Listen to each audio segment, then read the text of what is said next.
देखिए, धरना देना सबका अधिकार है। अब जो ये आंदोलन है ये कहीं ना कहीं एक अहिंसा के रास्ते से भटकते हुए और हिंसा पे उतारू है।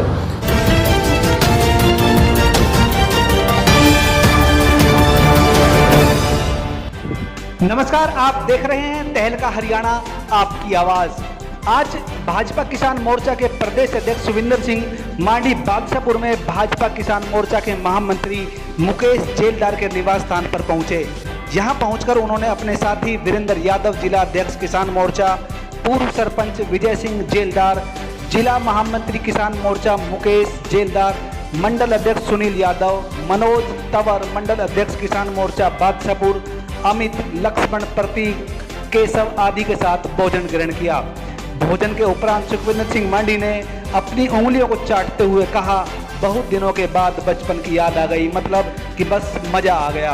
संवाददाताओं को संबोधित करते हुए कहा कि आज देश भर में किसान जो धरने पर बैठे हैं वो अहिंसा का मार्ग त्याग कर हिंसा पर उतारू हो चुके हैं। बॉर्डर पर बैठे किसानों को विपक्षी पार्टियां भड़काने में लगी हुई।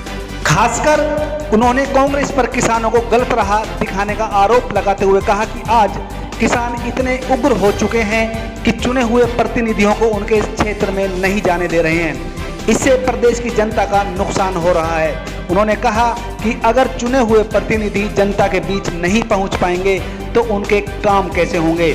उन्होंने अपनी किसान मोर्चा गुरुग्राम की टीम की पीठ थपथपाते हुए कहा कि वीरेंद्र यादव के नेतृत्व में टीम अच्छा कार्य कर रही है। अभी हाल ही में यहाँ की टीम नई फसल पद्धतियों को सीखने के लिए हिमाचल में भी गई थी और आने वाले समय में इजराइल सहित अन्य देशों में भी जाकर उनकी फसल उगाने के तरीकों को सीखेगी।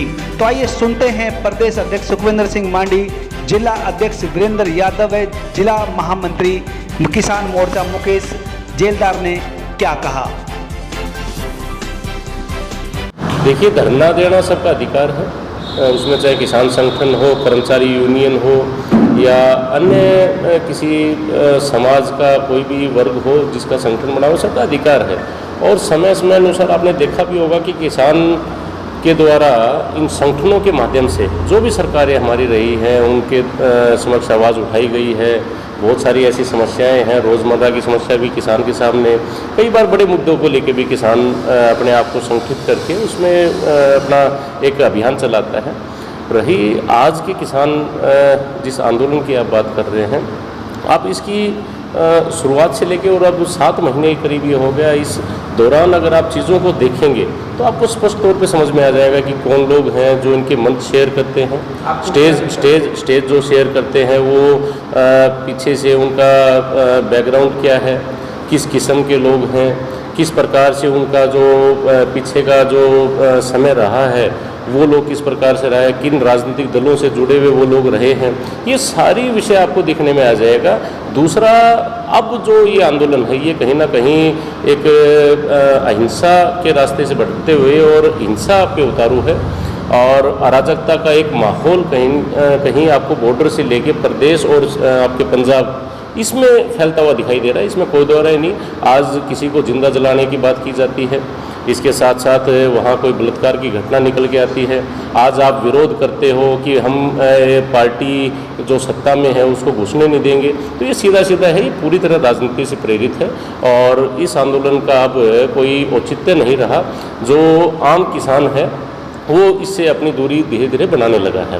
कांग्रेस इसमें बड़ी भूमिका में है क्योंकि आपने देखा कि पिछले लगभग 7 वर्षों के दौरान कांग्रेस की ज़मीन पूरी तरह खिसक चुकी है और जनता ने कांग्रेस को या इसके साथ एक कम्युनिस्ट पार्टी, इन लोगों को जनता ने खदेड़ने का काम किया था। उनका राजनीतिक जीवन उनसे जुड़े हुए लोगों का पूरी तरह ख़त्म हो चुका है। आज वो किसान के कंधे पे बंदूक रख के और अपने राजनीतिक जो अस्तित्व है उसको बचाने के लिए वो हर तरह का हथकंडा अपनाने का काम कर रहे हैं। और ये जिस प्रकार की शैली है ये एक आप खुद विचार कीजिए। मैं तो प्रदेश की जनता को आपके माध्यम से ये पूछना चाहता हूँ कि क्या ऐसी परंपरा की हम शुरुआत इस हरियाणा प्रदेश में करेंगे कि कोई भी व्यक्ति जो चुने हुए प्रतिनिधि हैं उनको आप या कुछ लोग या चंद लोग ऐसे जो अपने राजनीतिक अस्तित्व की लड़ाई लड़ते हैं वो क्या रोकने का प्रयास करेंगे? आज सरकार के लोगों की जिम्मेवारी बनती है कि वो आम व्यक्ति के पास जाएं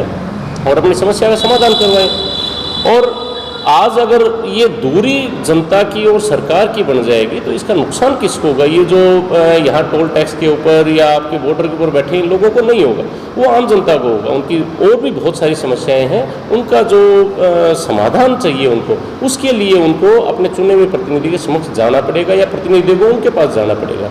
तो ये व्यवस्था का एक हिस्सा है, ये गलत परंपरा है। सरकार बात करना चाहती है, पीछे भी 11 दौर की बातचीत किसान जो संयुक्त किसान मोर्चा है उनके नेताओं से बातचीत हुई है। मैं ये स्पष्ट तौर पे कहना चाहता हूँ कि यस नो से हमें आगे बढ़ना पड़ेगा। हाँ और ना कोई समस्या अगर है तो उसका समाधान नहीं है। अगर कोई इसमें उन्हें सुझाव देना है, संशोधन कोई करवाना है तो इसके लिए वो आगे आए। फिर से उनका स्वागत है। हमारे केंद्रीय जो मंत्री हैं नरेंद्र तोमर जी, वो भी इसमें कह चुके हैं। इसके अलावा हमारे जो राष्ट्रीय अध्यक्ष हैं वो भी ये बात कह चुके हैं। देश के प्रधानमंत्री ने भी ये कहा है कि एक फ़ोन कॉल की दूरी पे है, लेकिन समस्या के समाधान की ओर हम अपने आप को बढ़ाएं या संयुक्त किसान मोर्चा बढ़ाए तो उनका स्वागत है। अगर वो यस और नो तो ये सीधी सीधी बात है कि वो पूरी तरह से भाजपा का विरोध करना चाहते हैं और इसका राजनीतिकरण करना चाहते हैं। आज आम आदमी ये कहता है कि भारतीय जनता पार्टी का मूल मकसद सिर्फ राजनीति नहीं, सेवा है, और सेवा ही संगठन के माध्यम से हम इन चीज़ों को आगे बढ़ाने का काम करते हैं। कैसा महसूस किया आपने यहाँ पर?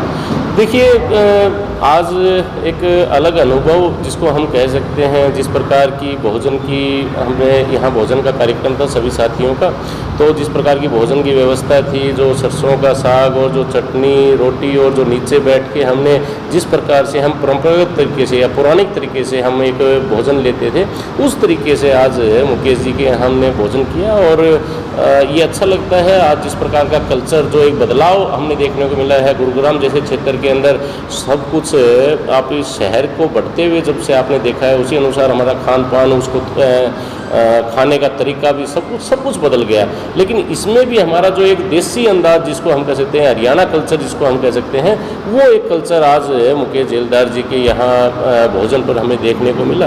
और मैं तो मुकेश झेलदार जी और ख़ासकर पूरा परिवार जो हमारी मातृशक्ति है, बहनें हैं, बेटियां हैं, उन सब ने ये जो तैयारी की उसके लिए उनको साधुवाद, उनको आशीर्वाद। बहुत अभी हमारे साथ खड़े हैं जिला अध्यक्ष हैं किसान मोर्चा के वीरेंद्र यादव जी और महामंत्री हैं जिले में मुकेश झेलदार जी। इनके यहाँ पे प्रदेश अध्यक्ष आए हुए थे सुखविंदर सिंह मंडई जो किसान मोर्चा के हैं भाजपा के। तो इनसे पूछेंगे इनको कैसा लगा आज यहाँ पे आके। वीरेंद्र जी से बात करेंगे। आप इनके प्रदेश अध्यक्ष आए यहाँ पे, कैसा लगा, क्या कह गए हैं वो? निराल जी, आपके माध्यम से, चैनल के माध्यम से बताना चाहूँगा कि भारतीय जनता पार्टी किसान मोर्चा के प्रदेश अध्यक्ष सुखवीर मांडी का प्रदेश अध्यक्ष बनने के बाद गुड़गांव जिले में ये पहला उनका प्रवास था। और भारतीय जनता पार्टी के कार्यकर्ताओं ने नूह की तरफ से उनके गुड़गांव में आगमन हुआ। सोना, भौंडसी और बादशाहपुर में जोरदार उनका स्वागत किया। मैं झेलदार जी और पूरे परिवार को इसके लिए धन्यवाद और आभार। जी धन्यवाद। झेलदार साहब, आपको क्या कहना है? आपके घर पे आज किसान मोर्चा के प्रदेश अध्यक्ष आए हैं आप, तो कैसा लग रहा है? प्रदीप जी, मैं आपसे बताना चाहूँगा, आज 2 दिन के प्रवास पे सुखविंदर जी मांडी जी हमारे जो प्रदेश के किसान मोर्चा के अध्यक्ष हैं, कल से वो चले हुए थे और विस्तार से अध्यक्ष जी ने आपसे बताया ही है। मेरे को बहुत अच्छा लगा और परिवार को बहुत अच्छा लगा, और परिवार ने भी बहुत अच्छे तरीके से मेहनत करके भोजन बनाया। और यहीं से वो सीधा फरीदाबाद के लिए निकल गए प्रवास के लिए, और मैं उनका बहुत बहुत धन्यवाद और बहुत बहुत करता हूँ।